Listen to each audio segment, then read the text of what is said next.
আসসালামু আলাইকুম, সবাইকে আমি স্বাগতম জানাচ্ছি আজকের একটি ফুড ব্লগের বা মিনি ফুড ব্লগে। আমাদের আজকের এই ভিডিওতে আমরা দেখব ইনস্ট্যান্ট কীভাবে নুডলস তৈরি করা যায়। অনেকে হয়তো জানেন না কীভাবে নুডলস তৈরি করতে হয়।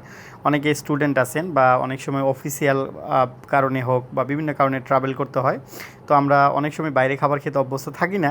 তো সেক্ষেত্রে আপনি কিন্তু খুব সহজেই চাইলে এরকম একটা নুডলসের প্যাকেট আপনার সাথে যদি থাকে, তাহলে আপনি কিন্তু খুব সহজেই আপনি একটা খাবার মানে আপনার ক্ষুধা নিবারণের জন্য আপনি এটি প্রস্তুত করে নিতে পারি। আমাদেরকে যে কাজটা করতে হবে, প্রথমে একটা কাপ নুডলস বাজার থেকে কিনে নিয়ে আসতে হবে। আপনি আপনার চয়েস বা ব্র্যান্ড অনুসারে নিয়ে আসতে পারেন। বাজারে অনেক রকমের কাপ নুডলস পাওয়া যায়। কাপ নুডলস পাওয়ার পরে যে কাজটা করতে হবে, আপনাকে কাপটা খুলতে হবে। খোলার পর র্যাপিং করা থাকে, র্যাপিং পেপারটা খুলে তারপর মশলাকে একটু ভালোভাবে নাড়িয়ে চাড়িয়ে মিশিয়ে নিতে হবে। এরপর গরম পানি 150 থেকে 200 ml গরম পানি আপনি কাপের মধ্যে দিয়ে দিবেন। কাপের মধ্যে দিয়ে আপনাকে মানে পানিটাকে একটু উলটপালট করে দেবেন এবং যে কাপের যে ঢাকনা আছে সেই ঢাকনাটা দিয়ে আপনাকে 2 থেকে 3 মিনিট অপেক্ষা করতে হবে, একটু সিদ্ধ হওয়ার সময় দিতে হবে। এর মধ্যে আপনি যে কাজটা করবেন, আপনার এই প্যাকেটের মধ্যে আরেকটা জিনিস পাবেন, সেটা হচ্ছে সস। তো আপনি সসটাকে কেটে যখন আপনার 2 থেকে 3 মিনিট সময় পার হয়ে যাবে, তারপর আপনি ওই কাপের ভিতরে এই সসটাকে ঢেলে দেবেন।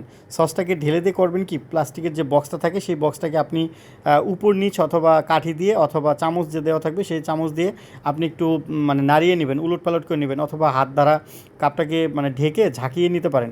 ঝাঁকিয়ে নিলে হবে কি, সব ধরনের মশলা একটা মিক্সড হবে এবং একটা দারুণ একটা কম্বিনেশন হবে। আপনি খেতে মজা পাবেন এবং একটা মজাদার একটা খাবার তৈরি হবে।